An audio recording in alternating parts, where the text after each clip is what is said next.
नमस्कार, मैं हूं अखिलेश पांडे और आप देख रहे हैं सी न्यूज भारत। वक्त हो चुका है न्यूज आर का।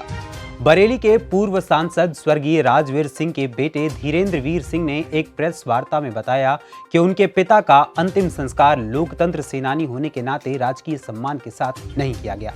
इससे उनके परिवार को इस बात से कोई तकलीफ नहीं है, बल्कि बरेली सदर तहसील में तैनात एक अधिकारी द्वारा अपमानित किए जाने का बहुत दुख है। शासनादेश के अनुसार एक लोकतंत्र सेनानी का अंतिम संस्कार राजकीय सम्मान के साथ किया जाता है, किंतु स्वर्गीय राजवीर सिंह को कोई राजकीय सम्मान नहीं मिला, जिसकी उनके परिवार को कोई शिकवा या शिकायत नहीं है। कल किसी व्यक्तिगत कार्य से सांसद पुत्र धीरेन्द्र वीर सिंह के बड़े भाई रमेश चौहान सदर तहसील अधिकारी के पास गए। जब उक्त अधिकारी को मालूम हुआ कि वह स्वर्गीय राजवीर सिंह के परिवार से हैं, तो उनका व्यवहार उनके प्रति और आक्रामक हो गया। उन्होंने कहा कि आप राजवीर सिंह के पुत्र हैं, जो लोकतंत्र सेनानी रहे। इनके लड़के ने सम्मान न मिलने पर कंप्लेंट की है। मैंने तो सुबह 8 बजे ही चक्र मंगवा कर रख दिया था। इस पर उक्त अधिकारी ने रमेश चौहान से धमकी भरे लहजे में कहा कि अगर हमको इसके कारण कोई असुविधा हुई तो तुम्हें भी असुविधा जरूर होगी। उन्होंने कहा कि तहसील में तैनात अधिकारी द्वारा उनके साथ दुर्व्यवहार किया गया और धमकी भी दी गई है। उन्होंने कहा कि मैंने और मेरे परिवार ने राजकीय सम्मान के बारे में कोई शिकायत नहीं की थी और न ही हमारा कोई उससे लेना देना है। मैं और मेरा परिवार राजनीति के लिए ऐसी हरकत कभी नहीं कर सकते, लेकिन तहसील में बैठे अधिकारी द्वारा इस प्रकार का व्यवहार किए जाने का दुख है। उन्होंने कहा कि मान सम्मान और स्वाभिमान से बड़ी हमारे लिए कोई राजनीति नहीं है। हमारे परिवार ने नहीं किया, पर लोकतंत्र सेनानी संगठन, अखिल भारतीय क्षत्रिय महासभा या सनातन सेना जैसे ये सामाजिक संगठन है, उनको जो बुरा लगा, क्योंकि मेरे पिताजी का व्यक्तित्व ऐसा नहीं है कि राष्ट्रीय सम्मान से उनको कोई फायदा हो या नुकसान हो। हम लोग उसके मोहताज नहीं है। ये तो अच्छा हुआ, एहसान हुआ है कि उन पर कोई राजकीय सम्मान नहीं है, जबकि शासना आदेश है कि कोई भी लोकतंत्र सेनानी जो होगा उसको राजकीय, उसका अंतिम संस्कार राजकीय सम्मान से किया जाएगा। और बरेली में आज तक जितने लोकतंत्र सेनानी का निधन हुआ है उनको सबके साथ हुआ। क्या कारण था, हम इस कारण में नहीं जाना चाहते हैं। ना हमने कभी कोशिश की, ना हमने उसकी कभी कंप्लेंट की। अगर कंप्लेंट की होती तो आप लोगों को पहले पता चलता। इवन अखबारों में छपा था, अगर जिस दिन अंत्येष्टि हुई है उस दिन अखबारों में छपा था, तो उसमें भी मैंने कहा था, अमर उजाला में छपा है कि हमें कोई गिला शिकवा नहीं, हमें कोई उसका नहीं है, ना हमने किया है। जो करा है, क्यों करा है, क्या कारण है, बस ये पता चल जाता है। पर जो हम लोग बिल्कुल सामान्य रह रहे हैं, हम कोई राजनीति नहीं करते, हम लोग राजनीतिक परिवार से संबंध रखते हैं, पर स्थितियाँ जो हुई हैं हम लोगों के साथ, और हमारा ये इतना बड़ा परिवार है, उसको अगर धमकी देंगे, अफसर क्या कर सकते हैं। आपातकाल में हमारे पिताजी जेल गए, तो हमेशा जिस समय राम जन्मभूमि का चल रहा था उस समय हम लोग भाजपा में थे। हमारे घर पे तो कभी पुलिस नहीं आई, हमारे घर पे तो कभी किसी की धमकी नहीं आई।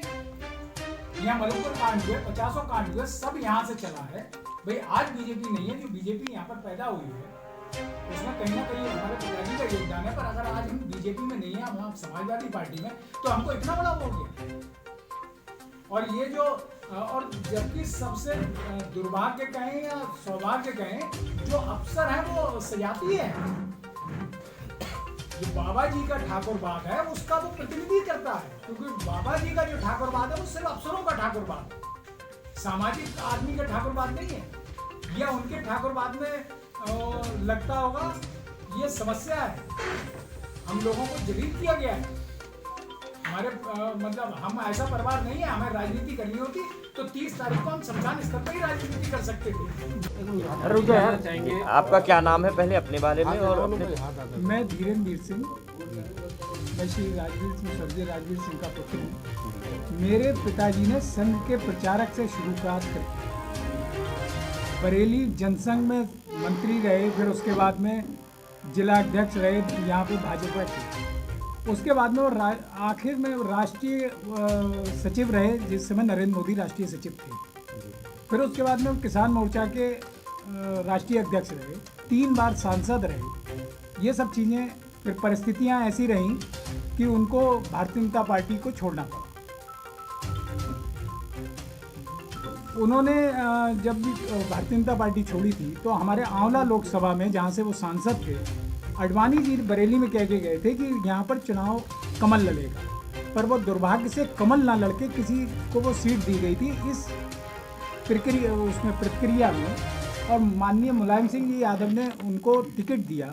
घर पे बैठ के हम लोग नहीं पढ़ते, यहाँ टिकट दिया। और जब पापा से कहा था कि आप हमें छोड़ के तो नहीं जाओगे, तो पापा ने कहा था कि हम सिद्धांत की बात करते हैं, अगर हमने बीजेपी को 50 साल अपने दिए हैं तो कम से कम 50 साल। 2004 के बाद से पापा कष्टों के कारण, बीमारियों के कारण राजनीतिक सक्रिय जीवन से हो गए, पर उन्होंने पार्टी नहीं बनाई। भारतीय जनता पार्टी के कई लोग आज भी संबंध हैं, हमारे पारिवारिक संबंध हैं, समाजवादी पार्टी से भी है, पर आज तक कल्याण सिंह जी से हम लोगों के बिल्कुल पारिवारिक संबंध थे। कल्याण सिंह जी ने भी हम लोगों को ये कहा कि भैया आ जाओ, पर पापा ने कहा कि अब हम वचन दे चुके हैं, तो हम लोग तो उस परिवार से हैं जो वचन से बने हुए राजनीति में।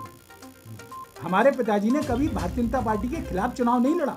जिस समय उन्होंने चुनाव लड़ा था तो भारतीय जनता पार्टी का चुनाव चिन्ह कमल नहीं था वहाँ पर एक राजनीतिक प्रतिबद्धता थी। जब आपने कोई चीज़ खड़ी करी थी, खैर ये पुरानी बातें हो गई। अब हमारे पिताजी लोकतंत्र सेनानी इमरजेंसी में जेल गए। एक सरकार ने 2016 में, तत्कालीन सरकार जो समाजवादी पार्टी सरकार थी, उन्होंने लोकतंत्र सेनानी का अधिनियम बनाया था। उसमें एक नियम बनाया था कि सबको राजकीय सम्मान जो मृत्यु उपरांत होता है राजकीय सम्मान मिलेगा। हमें इस पर भी कोई आपत्ति नहीं थी। हमारे पिताजी का निधन हुआ 29 तारीख को। हम लोगों ने सूचना, जो एक पर्टिकुलर एक लोकतंत्र सेनानी संगठन है, उसमें श्री वीरेंद्र अटल जी है, उन्होंने सूचना दी। हमारे घर पे उस समय था, हम लोगों की परिस्थिति ऐसी नहीं थी कि हम सूचना दें या ना दें, पर उनका व्यक्तित्व भी ऐसा कोई छोटा नहीं था। अखबारों ने पूरे पेज के न्यूज़ दी है। उसके बाद भी क्या कारण रहे हमें नहीं मालूम, व्यस्तता रही होगी प्रशासन की, कुछ रहा होगा, पर राजकीय सम्मान नहीं मिला। हमने कोई आपत्ति नहीं करी, हमारे परिवार ने कोई आपत्ति नहीं करी।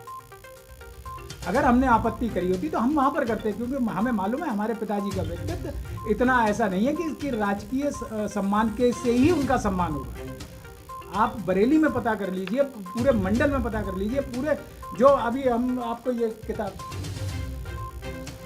इसमें अटल जी से लेके अडवाणी जी से लेके जितने भी बड़े बड़े बीजेपी के, सुषमा स्वराज इसमें लिखती हैं कि हमने राजनीति राजवीर सिंह से सीखी है।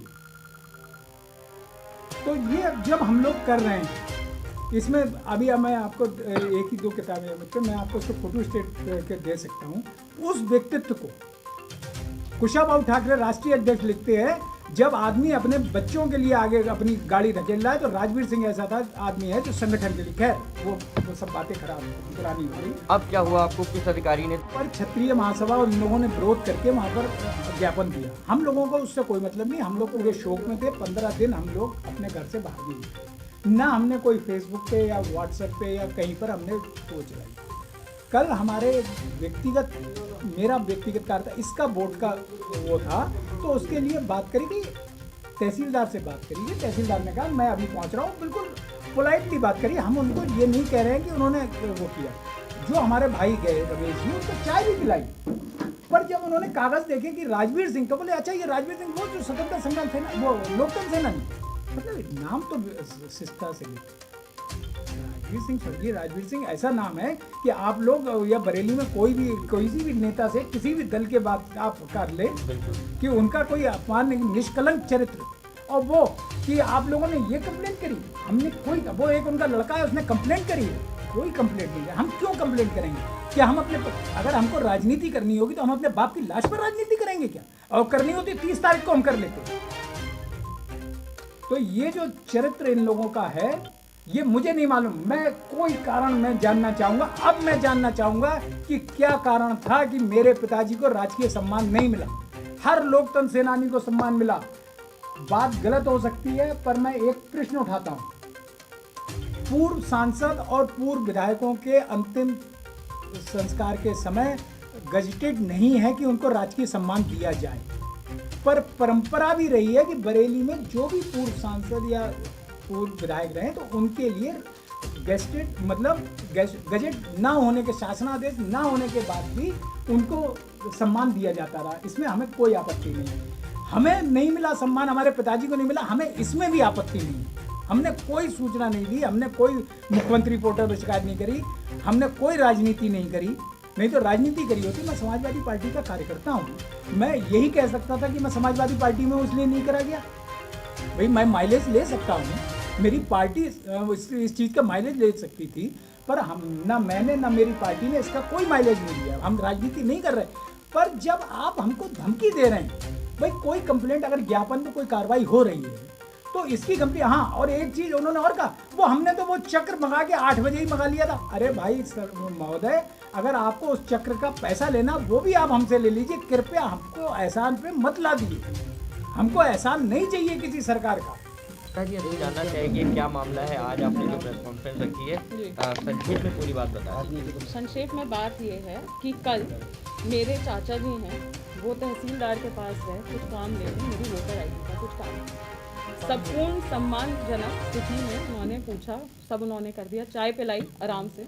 जैसे ही मेरे बाबा का नाम आया तो एक 88 वाली जो चीज़ नहीं होती, अच्छा आप तो राजवीर सिंह क्या, वो लोकतंत्र सेनानी, उनके बेटे ने तो कंप्लेन करी है हमारे खिलाफ, ये आपकी पूरी प्रेस नोट में भी है। तो इसका जवाब ये दिया गया कि कंप्लेन हमारी तरफ से नहीं आई है। तो उनका क्या इसका उत्तर था कि अगर यदि असुविधा हमें होती है तो असुविधा आपको भी होगी। किस प्रकार की असुविधा, क्या असुविधा, ये नहीं पता, ना उन्होंने बताया। हम बस ये जानना चाहते हैं कि ऐसा क्या है। कंप्लेन हमारे परिवार से तो नहीं है, परिवार में कितने लोग हैं, गिनती के लोग हैं, यहाँ पे जान के सब जानते हैं आप लोग। तो ये संक्षिप्त में मैं आपको बता दूं, ये कल जो धमकी दी गई है, इसको कोई किसी रस में नहीं डुबो के मैं बोल रही हूँ, सीधा बोल रही हूँ कि क्या धमकी दी गई है, क्यों दी गई है, ये बात है जिस चीज़ की। क्या लगता है अगर किसी तरीके की आप लोगों के खिलाफ कार्रवाई होती है, क्या होता है, तो किसको जिम्मेदार मानती हैं इसके लिए? नहीं, ये तो जो धमकी देने वाला सर है आपसे भी पूछेंगे पहले मैडम।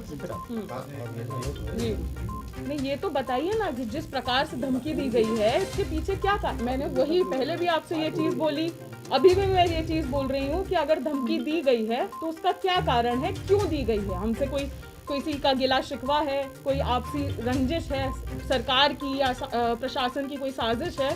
हमारे परिवार में ऐसा क्यों 15 दिन में स्वर्गवास होते ही ये सब हो रहा है।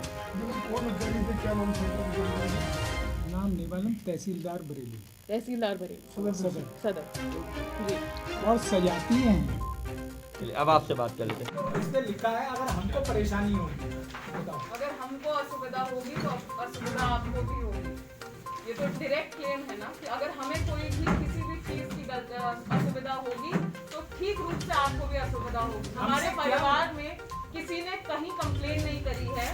30 तारीख को बयान निकला था, 31 तारीख को बयान निकला था कि राजवीर सिंह के बेटे धीरेन्द्र सिंह ने कहा कि हमें कोई गिला शिकवा नहीं है सरकार से कि उसने राजकीय सम्मान जिसके हकदार थे, वो लोकतंत्र सेनानी गजेटेड हकदार थे, वो नहीं दिया गया। सीधा एक अमर उजाला में निकला था, क्लेम था कि हमें इसमें कोई खराबी नहीं लगती है, हम इसकी निंदा नहीं करते, कोई बात नहीं थी। जब ये अखबार में सीधा सीधा दे दिया गया है तो हम क्यों कंप्लेन करेंगे।